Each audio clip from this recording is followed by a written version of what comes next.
Namaste. Okay, we're starting with the second part, the 7 realms or layers of consciousness or the chakras. And I'm going to start with this, with what does Kundalini do? Let's start with that. Kundalini is an energy force, concentrated consciousness that moves when awakened through the 3 bodies, physical, subtle, causal. Moving through the physical body, it releases all past and present vasanas and samskaras to see and go through until they are dropped and cleared.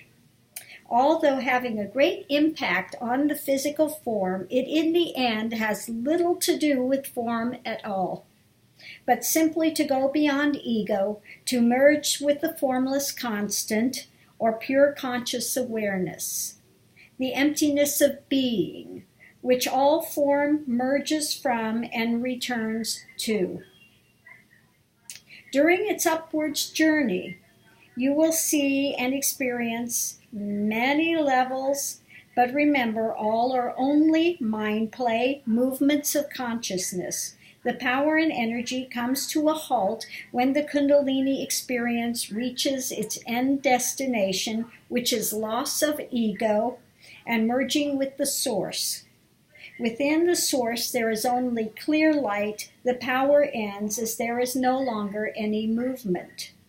From there, you will once again enter the flow of life, being simply truth, consciousness, and bliss, aka Sat Chit Anand. Okay? Clear of all past perceived notions and illusions created by the form's experience. There is no longer a feeling of I am this form, but rather the universe is consciousness moving. There is no I apart and separate from consciousness. Only consciousness beyond the form remains, ever conscious of the one and knowing the many to be only seeming aspects of that one. Okay. So now we go through the 7 realms or layers of consciousness. Okay. Within some Buddhist studies, the layers of consciousness are called realms. Within Hindu texts, they are called chakras. The realms or layers of consciousness hold personal and also mass mind awareness or planetary consciousness as well. What you are traversing is the planetary karmic path and evolutionary mind, as well as your own identification within it. We will go through each of the layers. In each of the layers, you will more than likely process through your positive ideations and feelings within it, as well as the darkened ideations or colorizations of negative nature. These are the spins that you've put on it, okay? Remember this, that in the end, all comes from Source. The positives and negatives are created and sustained by mind, body, emotional attachments to persona. Once you have broken through the persona attachment, then the conditionings attached to that will also shatter and be cleared. As the Kundalini progresses and it continues, each layer of consciousness encountered will bring forth feelings, symbolism, dreams, and direct cognitive experiences through form within thought to be seen and confronted. Eventually, it will all reach a point in which one must see through the illusion of it and dispel it by surrender 100% to the source within. Okay. So let's begin our journey through the chakra system, okay, or through the levels, layers of consciousness and realms, okay. Now, I want to preface this by saying that many times people think that you go through one and then to the second, then to the third, then to the fourth, that it's consecutive. It's not consecutive. One can be in various different chakra or realms or ideations at the same time, okay? One doesn't go from one to the top, okay? All of these realms and layers have to be cleared, but again, they can be navigated through at various times at this, one, not one after the other, but in conjunction with another, okay? So, number one mindset and realm to transit is that of survival, okay? The first level you will transit is that of survival, maintaining your life. This brings up all the fears that are concerned with enough money, food, shelter, and keeping yourself safe. This will bring forward the fight or flight response. You may become concerned with self-survival, also planetary survival. Be aware. What may rise are fears and phobias concerning personal safety and also the fear of death. Here is where there is a great emphasis given to the taking of supplements, exercising, all the things to attempt to prolong life. While it is wise to take care of the temple, there needs to be balance in all things. This is the number one basic realm. A balance in this area is one that sees the continuity of life, sees the patterns of change, and accepts that death is not the end, but simply moving onwards to a new experience. Life is no longer feared, but entered into fully. Number two, the mindset or realm to transit is that of sexuality. Okay. Now, this one is written mainly in the avenue of people that are with partners, okay? One can transit this and not be adverse to sexuality, but one chooses celibacy for a time in order to move the energy in another direction, okay? Not to get caught up in the body, the attachment to mind, body, sexuality, etc. Okay. The second level is closely integrated with the first, that of sexuality.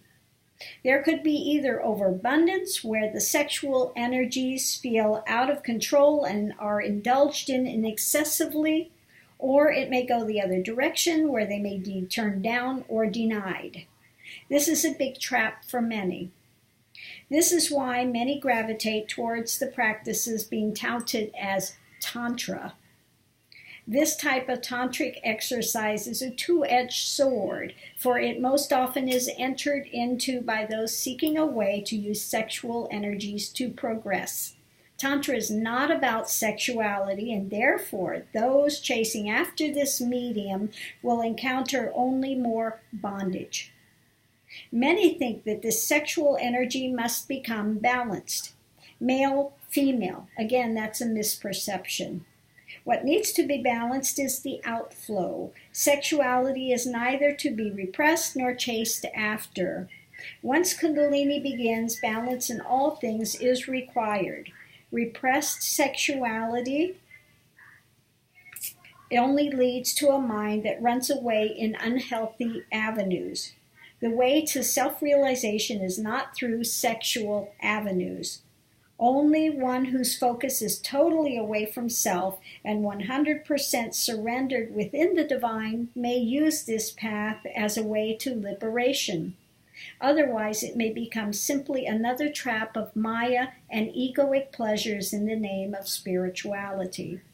Keep your sexuality in balance. Honor your partner. Don't use it for selfish means. Don't fear it. Don't negate it. Don't chase after it. Keep it as a part of nature and in balance. Some caught in this realm try to exude sexual appeal and see conquest as clinging as a part of their identity. Procreation and having children is a way that some feel able to ensure their ongoing identity. A balance here is what is needed, regardless of whether one may or may not be in a relationship. but a healthy wholeness may be fully shared within a relationship. A healthy relationship sees and shares on all levels of intimacy. Okay. Number 3, mindset or realm or chakra to transit is that of personal power. Okay. The Svadhisthana, the personal power. Okay. The 3rd level you will transit is that of forming your personal identity and creating success, becoming either a mover and a shaker or feeling like a failure, worrying about the success of yourself, your company, your country, or world. This is one where status comes into play and also competitiveness. The personal sense creates the need for either status or recognition in competition. This is where the push occurs to have more, be more. There is either being an authority or fearing authority, or on the negative end. This will either push to establish or tear down. This is the realm of military might and moguls. This is a big egoic realm, a difficult one to traverse. Within this realm comes critical evaluation of yourself and others, attempting to come to a certain level of success, and those that are not within the push mode are in the ideation of being put down, depressed, have issues with authority, and some will do anything to avoid any level of confrontation. The balance here is when success is not seen as an outside accomplishment, but as simply being who and what you are, without any need for external kudos or displays. There is no need to become anything, for everyone is at core level the same existence and essence and valuation, and none are higher or lower. I'm going to say that again. There is no need to become anything, as everyone is at core level the same essence and valuation. None are higher or lower. This is where you get those that are narcissistic personalities. They care only about themselves. They have no compassion. They have nothing that's opened in the heart center or aware of any of that at all. It's all just personal power at that point. Okay, the next part is, and this is, when it crosses over, again, they don't have any heart awareness yet. They're just personal power. So the next one is the anhat, or the heart mindset realm to transit. That's the heart awareness, okay? In this level come the ones who are either out for themselves or on the other end of the spectrum that are humble servants of humanity.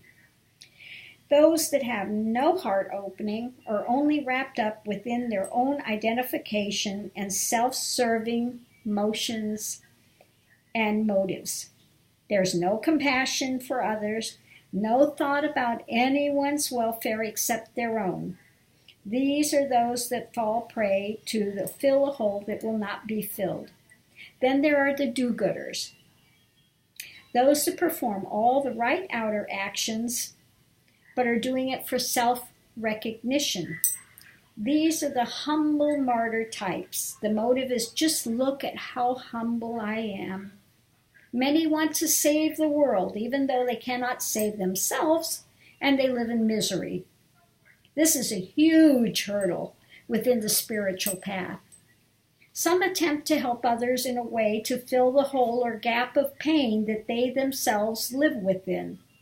Some confuse agape love with sexuality and wind up attempting to live within two realms at once. Some think that love means saving the world, whether the world wants to be saved or not.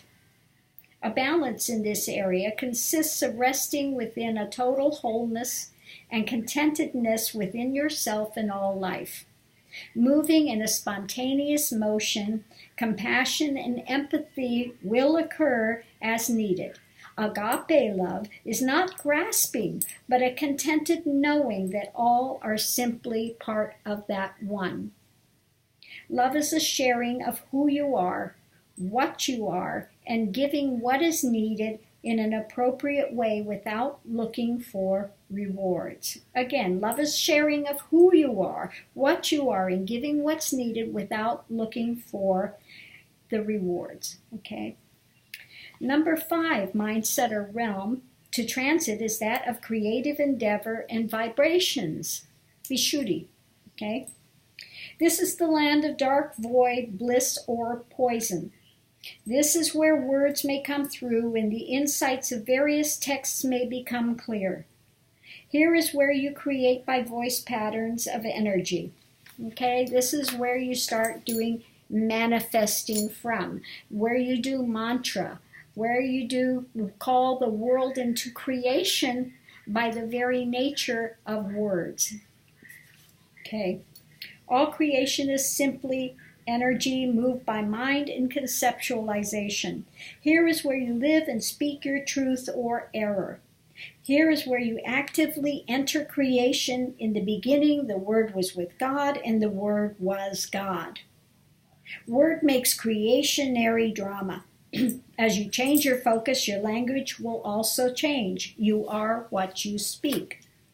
All of creation comes from vibrational patterns. This is the realm wherein you focus on the positive or negative and project it by the spoken word. Here the words and wisdoms may come as concepts and glimmers, but do not think they are what you are seeking. There is still further to go. Do not turn away from inquiry or mindfulness yet. There is further to go on the path. Here is the danger of equating knowing about with knowing.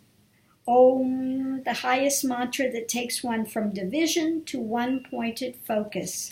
Om takes one from sound to silence. Om takes one to the subtle formless.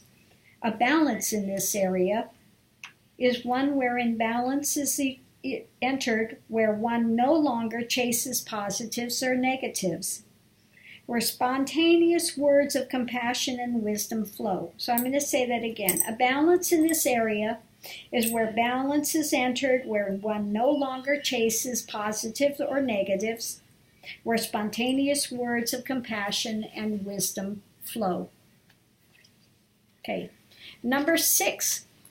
Mindset or realm is to transit is that of mental and subtle realms. And this is again another tough one, okay, for people that are on a spiritual path. In this realm, one enters into subtle phenomena, lights, astral planes, cities. This is the land of the last crossing. Mara, or intellectual delusion, plays a very subtle trick to keep the ego in play. Here ego can be seen through. Here is where the cities must be let go of. Here is where the mind either goes off on a subtle experience or surrenders to the silence and one. All phenomena is of the realm of creation. To reach beyond creation and the creator to source, this realm must be passed through. Here is the last great barrier. Here it is that you must be diligent and not be pulled into the world of psychic and paranormal. Here is where you must be firm in your commitment to turn your back on cities and powers. Here is the place where surrender is paramount, where neti or not this should be used when phenomena starts to pull you in. Here it is that you want to start to lose the self-identity and can begin to enter into a sarvikalpa samadhi. When balanced, the intellectual mind play ends and stilled awareness prevails. What is required comes as required. Nothing need be held. Sarvikalpa samadhi is found here. So I'm going to say that again. When balanced, the intellectual mind play ends and stilled awareness prevails. What is required comes as required. Nothing need be held. And Sarvikalpa samadhi is found here.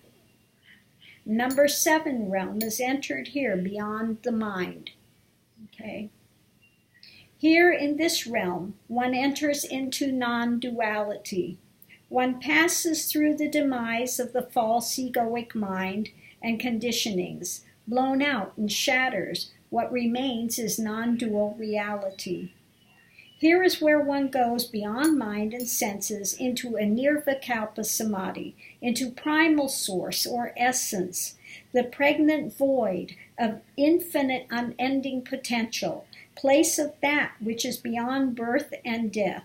Here, all is stripped down and bare and spit back into life as a new creation. From here, one will descend back into either heart or wisdom. There will be spontaneous action which has no center. This is the end of the search, but the beginning of life.